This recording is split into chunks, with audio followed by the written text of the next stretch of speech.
In this topic, we will understand what happens when a rogue certificate is issued to an attacker. Let's say we have Bob, who's acting as a browser in this case, and bank as server, and Bob wants to connect to bank.com in some secure mechanism. The first thing that happens is bank generates public and private key and sends its public key to CA along with all the proofs required to claim that this is a legitimate bank. CA performs research about the server and issues a certificate. Now when Bob wants to connect to server, Bob looks at certificate and verifies bank's identity with the certificate authority. So all the communication between client and server from there on will be encrypted. This is an example of certificate issued to domain hdfcbank.com by DigiCert.ca. So during client and server handshake, this certificate will be verified.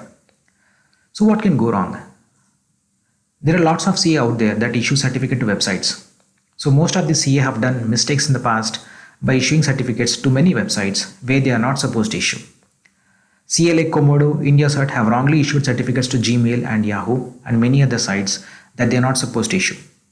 So IndiaCert issued certificates to Gmail and Yahoo which are revoked later. So why is this so dangerous? This allows the eavesdrop on all the traffic between client and server. So wrong certificate can also be used to eavesdrop on communication between client and server. So let's understand this with an example. In this example, the bad guy also gets certificate for the same bank.com site from the same CA. So this CA belongs to attacker who knows the corresponding secret key. Bank knows the secret key for his own certificate and attacker knows the key for another certificate from the same bank.com domain. When user tries to connect to bank over HTTPS, request goes to bank and client hello is sent back to the bank. Bank responds with its correct server certificate. Attacker gonna stop the server response from the bank and instead he's gonna respond with the rogue certificate. This is completely valid certificate for the bank.com but incorrectly issued to the attacker. Browser gonna receive the rogue certificate and verify the authority. Browser accepts certificate without any warning. So both gonna exchange key K1 and attacker gonna exchange key K2, and every time browser sends data to the bank, it's gonna encrypt with the key K1 and attacker gonna decrypt and re-encrypt with the key K2 and send back to the bank. As for the bank is concerned, it is talking to a legitimate user.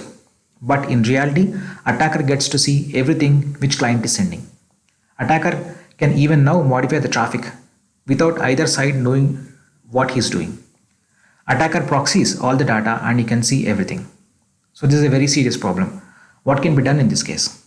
So every time any certificate is issued, proper due diligence should be done to validate the domain authenticity to which it was issued.